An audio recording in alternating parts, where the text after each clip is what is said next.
Hi மக்களே, இன்றைக்கி நம்ம சேனலில் வந்து பார்த்திங்கன்னா சுவையான சுரக்காய் கூட்டு எப்படி செய்யுதுன்னு பார்க்கலாம் வாங்க. அதுக்கு வந்து பார்த்திங்கன்னா நம்ம வந்து ஒரு சுரக்காய் எடுத்திருக்கோம், ஒரு பெரிய வெங்காயம், ஒரு பெரிய தக்காளி எடுத்திருக்கோம். ஃபஸ்ட்டு வந்து பார்த்திங்கன்னா நம்ம ஒரு கடாயில் வந்து சிறு பருப்பு வந்து லைட்டாக வறுத்து எடுத்துக்க போகிறோம். சிறு பருப்பு அது கூட வந்து கடலப்பருப்பு ஆட் பண்ண போகிறோம். சிறு பருப்பு மட்டும் நம்ம வந்து வறுத்தா போதும். ஒரு 2 மினிட்ஸ் வந்து நீங்கள் லைட்டாக, ரொம்ப ப்ரௌனிஷ் ஆகக்கூடாது, லைட்டாக அந்த பச்சை வாசனை போகிற அளவு வறுத்து எடுத்துக்கலாம். இங்கே பாருங்கள், இப்போ வறுத்தாச்சுங்க. வறுத்தது பிறகு பார்த்திங்கன்னா நம்ம வந்து குக்கரில் மாற்றிக்க போகிறோம். எதுக்காக இந்த பருப்பு வறுத்து நம்ம இந்த கூட்டுக்கு ஆட் பண்ணுறோம் வந்து பார்த்திங்கன்னா, அப்போ தாங்க இந்த கூட்டு வந்து டேஸ்ட்டாகவும் நல்ல மணமாகவும் இருக்குது. ஏன்னா அந்த சிறு பருப்பு வந்து கொஞ்சம் அந்த பச்சை ஸ்மெல்லு இருக்கும்.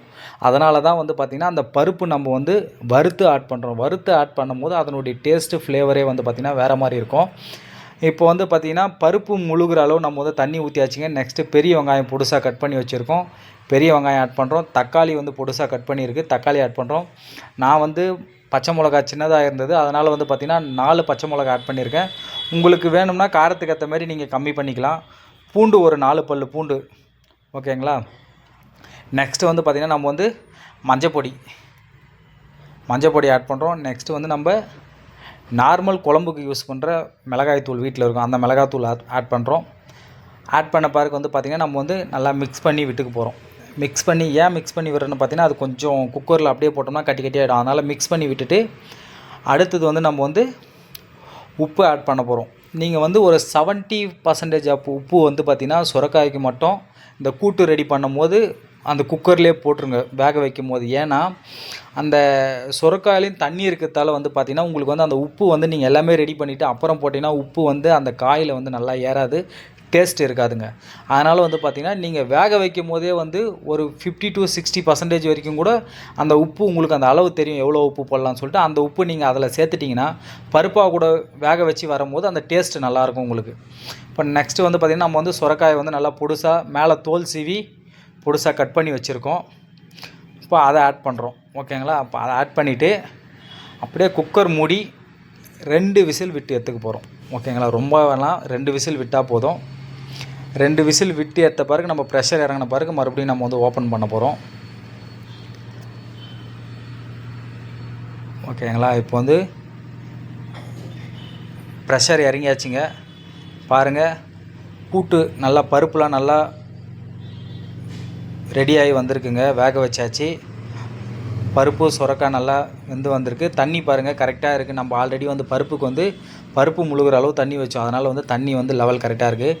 நெக்ஸ்ட்டு வந்து கடாய் காஞ்ச உடனே பார்த்திங்கன்னா கடாயில் வந்து நம்ம தாளிக்கிறதுக்கு வந்து எண்ணெய் ஆட் பண்ணிக்கிருக்கோம். எண்ணெய் ஆட் பண்ண பிறகு தான் எண்ணெய் சூடான உடனே கடுகு பொரிஞ்ச பிறகு பார்த்திங்கன்னா நம்ம வந்து இன்னும் கொஞ்சம் பேலன்ஸ் வந்து வெங்காயமும் தக்காளியும் வச்சுருக்கோம், அதை ஆட் பண்ண போகிறோம். அதுக்கு முன்னாடி வந்து பார்த்திங்கன்னா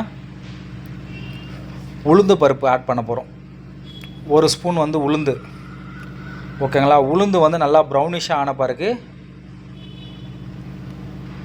உளுந்து ப்ரௌனிஷ் ஆன பிறகு நம்ம வந்து காஞ்ச மிளகா ஆட் பண்ணுறோம். காஞ்ச மிளகா ஆட் பண்ண பிறகு நெக்ஸ்ட் வந்து பார்த்திங்கன்னா சீரகம் ஒரு 1/2 ஸ்பூன் வந்து சீரகம் ஆட் பண்ணுறோம், ஓகேங்களா. சீரகம் ஆட் பண்ணி சீரகம் நல்லா பொரிஞ்சு வந்த பிறகு நெக்ஸ்ட்டு வந்து நம்ம புதுசாக கட் பண்ணி வச்சுருக்க வெங்காயம் ஆட் பண்ண போகிறோம், ஓகேங்க. இது கொஞ்சமாக நம்ம தாளிக்கிறதுக்காக கொஞ்சமாக வச்சுருக்கோம், ஓகேங்களா, வெங்காயம். நெக்ஸ்ட்டு வந்து பார்த்திங்கன்னா கருவேப்பிலை ஆட் பண்ண போகிறோம், தக்காளி ஆட் பண்ண போகிறோம், ஓகேங்களா. தக்காளி ஆட் பண்ணியாச்சு. கருவேப்பிலை வந்து இந்த டைமில் போடுங்க, அப்போ தான் அது வந்து ரொம்ப தீஞ்ச மாதிரி இருக்காது, அந்த க்ரீனிஷோடு நல்லாயிருக்கும், ஓகேங்களா. கருவேப்பிலை ஆட் பண்ணியாச்சுங்க, ஓகேங்களா. தாளிப்பு ரெடி. இப்போ நம்ம வந்து குக்கரில் வேக வச்சுருக்க பருப்பு சுரக்காய் இது எல்லாமே ஆல்ரெடி வேக வச்சுருக்கோம். இப்போ அதை வந்து நம்ம இதில் வந்து மாற்றிக்க போகிறோம். மாற்றிட்டு வந்து பார்த்திங்கன்னா ஒரு 2 மினிட்ஸ் வந்து பார்த்திங்கன்னா நம்ம வந்து மீடியம் ஃப்ளேமில் வச்சு 2 மினிட்ஸ் வந்து கொதிக்க விட போகிறோம். அது கொதிக்க விட்டு நம்ம தொலைவி விட்டோம்னா அந்த பருப்பு எல்லாம் குழஞ்சி நல்லா வந்துடும், பார்த்தீங்களா. ஆல்ரெடி நல்லா குழஞ்சிருக்கு. இதை நீங்கள் வேறு எதுவுமே போட்டு நீங்கள் வந்து பருப்புலாம் போட்டு மிக்ஸ் பண்ண வேணாம், கரண்டி போட்டு மிக்ஸ் பண்ணுறதோ அழுத்தி மிக்ஸ் பண்ண வேணாம். நீங்கள் இந்த மாதிரி தாளித்த பிறகு ஒரு 2 மினிட்ஸ் போட்டு நீங்கள் மிக்ஸ் பண்ணிகிட்டே இருந்தீங்கன்னா அந்த பருப்புலாம் நல்லா குழஞ்சி அந்த கூட்டுடைய கன்சிஸ்டன்சிக்கு வந்துடும், பார்த்திங்கன்னா. இங்கே பாருங்கள், இப்போ நம்ம வந்து உப்பு கம்மியாக இருக்கிறதால மேலே வந்து சால்ட் ஆட் பண்ணிக்கிறோம், ஓகேங்களா.